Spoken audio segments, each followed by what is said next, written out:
Mwiriwe abandi ni mwaramutse kubera ko abantu baherereye ku migabane itandukanye. Twongeye kugaruka dushimira Imana ko ikomeje kuturinda ikaba itugejeje kuri uyu mwanya wo kongera kuvuga ijambo ryayo. Mu by'ukuri ni umugisha ukomeye tutigeze duharanira canke tutigeze tugira icyo dutanga kugira ngo tubashe kuba turi abavugabutumwa bagabura ijambo ry'Imana, ariko kubw'Imana yatugiriye neza ikabasha kuduha agakiza, ikaduhamagara tukemera tukaja mu muhamagaro. Niyo mpamvu dufite inyota yo kugira ngo tuvuge ijambo ry'Imana mu gihe dufite igihe cyo kubaho muri ino si. Rero uyu munsi ndabanza ngira inama imiryango kubera ko mu bintu bimwe byampagurukije ni umuryango, ni ibintu bijanye n'imiryango. Narebye isi ya none ifite ibibazo bitandukanye mu miryango, kandi mu by'ukuri imiryango iyo ifite ikibazo habe n'ivugabutumwa rigira ikibazo, abantu gukizwa bikagira ikibazo, kuko abantu babanza gukirizwa mu miryango, bakava mu miryango bakabona kuja hanze, bakabona gufasha abandi. Ariko iyo imiryango itameze neza haba hari ikibazo gikomeye. Umuryango uba ufitemo impande zinshi, bifitemo umugabo, umugore, abana. Rero iyo umugabo n'umugore bafitanye ibibazo, abana bo bagira ibibazo bikomeye. Rero nkaba nifuje kubanza gutanga impanuro kubw'imiryango. Imiryango muri rusange mu gihe iki gihe ni igihe cya nyuma, ni igihe kigoye, ni igihe abantu bigize ibyigenge, abantu batagishaka gukora nk'uko Imana ishaka gukora, abantu bagashaka kuja mu myanya itari iyabo, abagabo ugasanga ko baratinya inshingano, ugasanga bagiye mu bintu bitabakwiriye, bagiye mu biyobyabwenge, ntibita ku bana, ntibita ku mugore yashatse, ntibaba hafi n'imiryango, ugasanga yabuze icerekezo. Ariko mu by'ukuri uyu munsi nagiriwe amahirwe yo gutekereza gutanga inama, cyane cyane muri bene wacu bumva iyi mvugo. Harimo abarundi, harimo abanyarwanda, harimo abanyamurenge. Nkaba nsaba ko twongera kugira imbaraga mu miryango yacu kugira ngo tubashe kuvuga ubutumwa mu miryango yacu, tubashe kubwiriza. Nimba uri umugabo ubwiriza umugore abashe gukizwa, nimba ari umugore ubwiriza umugabo abashe gukizwa, kugira ngo n'abana bazabashe kugira umusaruro muri ino si, b'abana bazagire fondasiyo. Abagore b'ubu nabo ugasanga bataye inshingano, ntibacubahiriza inshingano y'umuryango. Umugore ugasanga karigira umugabo, ugasanga ntiyumvira umuryango, yabaye ikinani, ntabasha kumva ngo yubahe umutware we, ngo abashe kubaha Imana yubahe n'umutware we. Ibyo ni ibibazo bigenda bifata imiryango, bikazana n'imivumo, bikazana n'ibibazo mu miryango, bitera gutandukana, bitera ubukene, bitera kutubaha Imana. Rero uyu munsi ndabasaba, nanje nsaba Imana kugira ngo ikomeze tugirire neza, twese tugende tuje hasi, dutangire mu miryango yacu. Nituzamuka tuzamukane n'abana bacu, nituzamuka tuzamukane n'abatware bacu, niho tuzagera muri sosiyete tukabasha kugira umumaro, tukabasha kugira umumaro mu muryango, tukabasha kugira umumaro mu baturanyi, tukabasha kugira umumaro ndetse no mu itorero, ndetse n'aho duca hose mu nzira duca tukagira umumaro. Iki gitabo cya Samweli wa kabiri ibice 9 umurongo wa mbere, ubishoboye wagisoma cyose, kirangirira ku 13. Kivuga amakuru ya Dawidi na Mefibosheti na Yonatani ndetse na Sawuli. Uyu munsi nari nateguye inama mbere, noneho soma rino jambo riramfasha kuko numvishije hari aho rigenda rikora ku miryango. Iki gitabo cya Samweli muzi uko ari umuhanuzi wahanurira ubwoko bwabo. Yavutse mu gihe c'amasengesho, mama we yari yarabuze umwana, arasenga, Imana imuha Samweli, nawe afite amateka yiwe. Arangije mama we aramutanga kugira ngo abashe kuba mu nzu y'Imana. Ageraho umuhanuzi, Imana iramuhamagara, aba umuhanuzi uhanurira ubwoko bwabo. Ageze igihe abene wabo Abisiraheli bifuza gutora umuyobozi wabo, bifuza kuba nk'abandi bose. Noneho babibwiye Samweli, abaza Imana, Imana iramubwira ati bareke batore. Baza gutora Sawuli.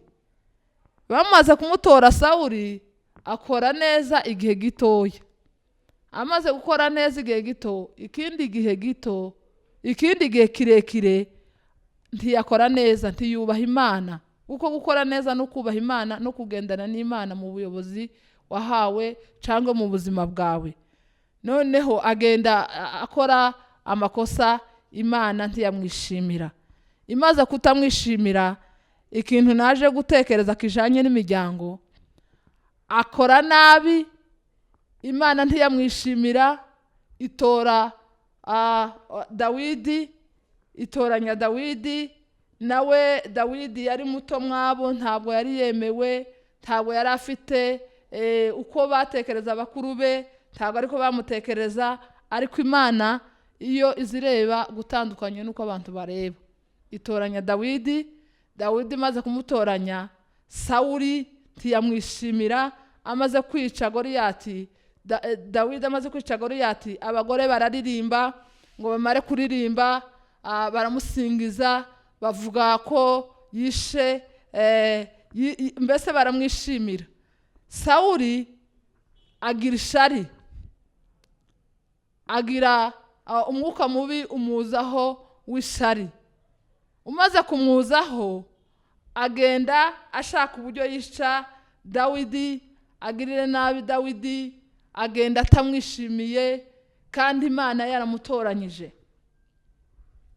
Amaze kutamwishimira, agenda amugwanya mu muhamagaro, yaje kuba iwiwe, yaje kuba ibwami. Amaze kwica Goliyati, Imana ica inzira iheza umwana wa Sawuli, Yonatani, gukunda Dawidi.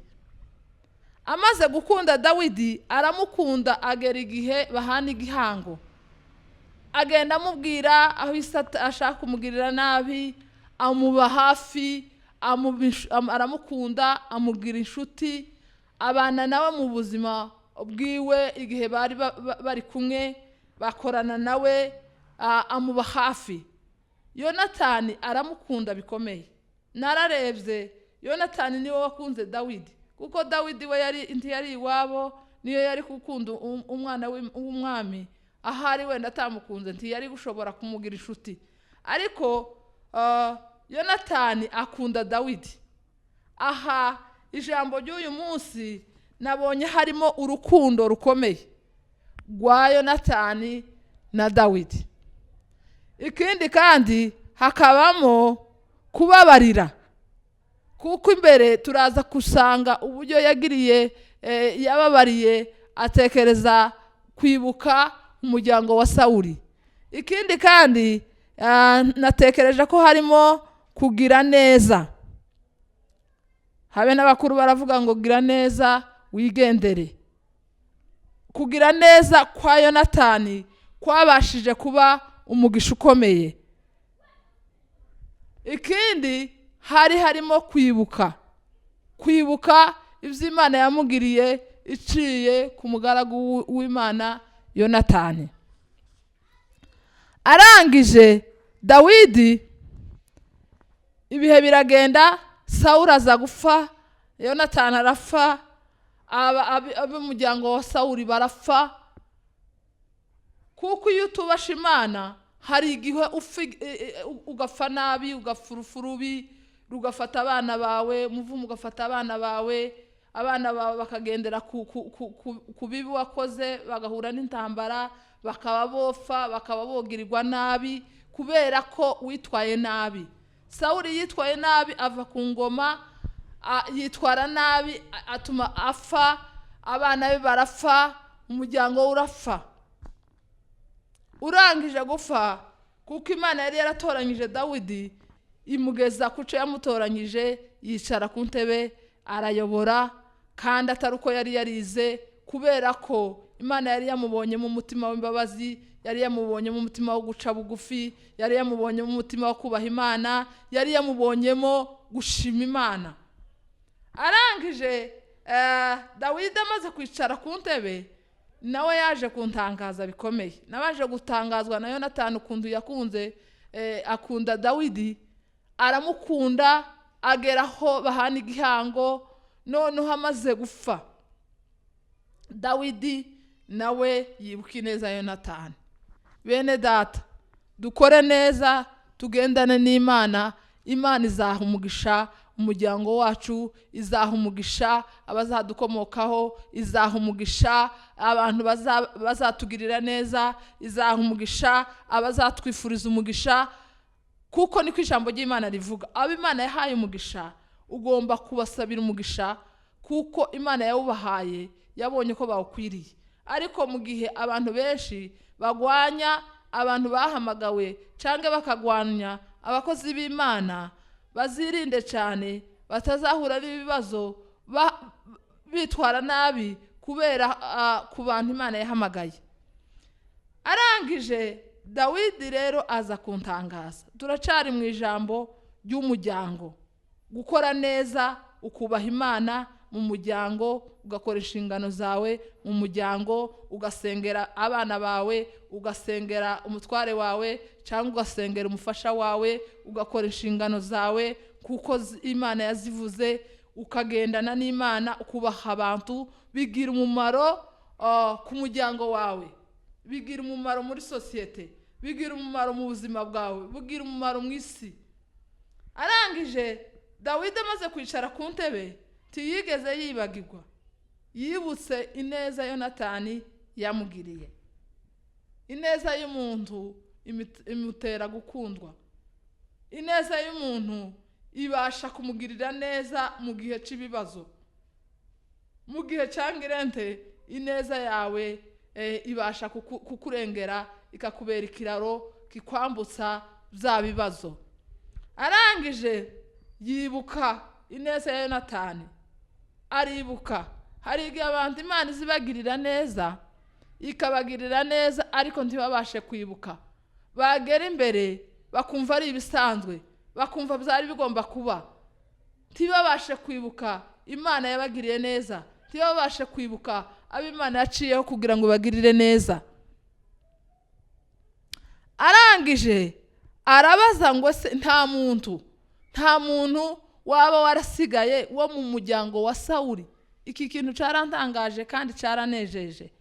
Ntiyigeze avuga umuryango wa Yonatani, abasha kuvuga uwa Sawuli, kandi Sawuli niwe wamugwanyaga, Sawuli niwe wamwifuriza urupfu, Sawuli niwe wamwifuriza kuticara kuri ya ntebe.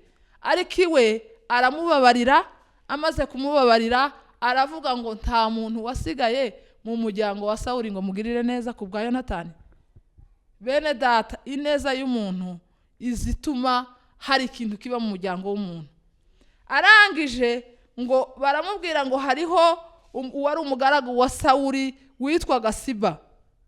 Bagenda kubaza Siba, baramuhamagara, umwami aramubaza, aravuga ati hari umwana wasigaye mu nzu ya Yonatani umugaye ibirenge witwa Mefibosheti.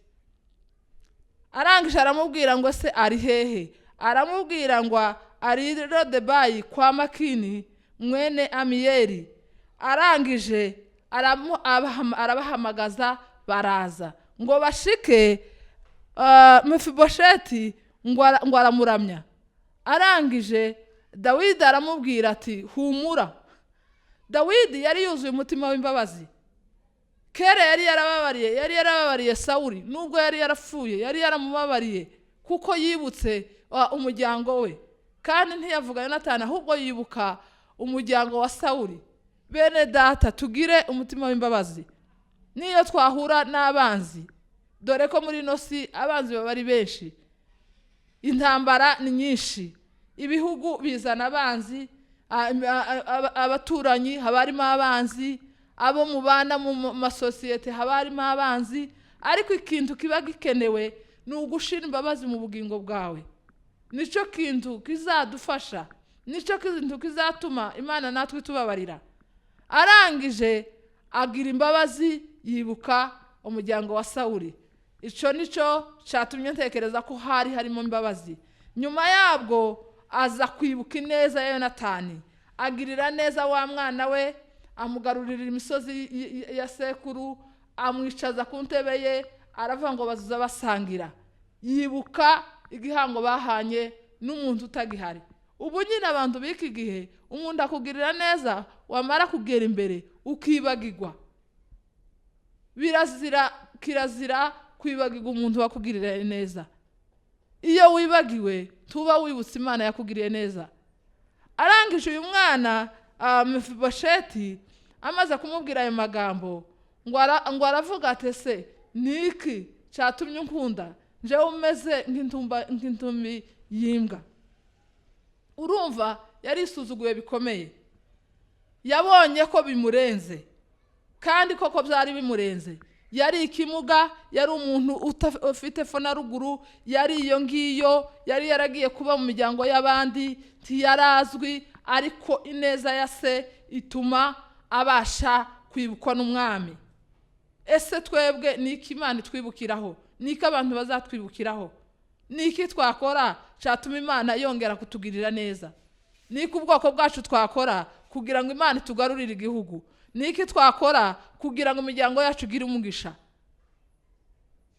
Arangije Mefibosheti abona ko yari umuntu udakwiriye, ku buryo yatekereza ko yari intumbi yimbwa.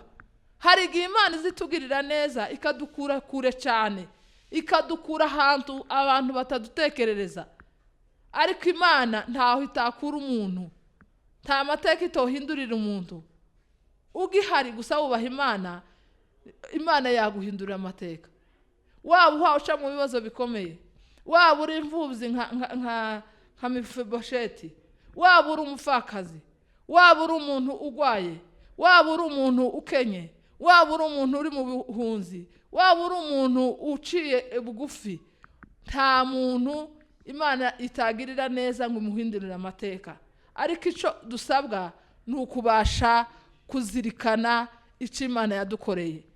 Dawidi yari umuntu uzi gushima Imana, yari umuntu uzi kuzirikana. Tugomba kugira kuzirikana, tugashima Imana. Imana yadukoreye neza bene data, Imana yadukoreye bikomeye cyane cyane ubwoko bwacu.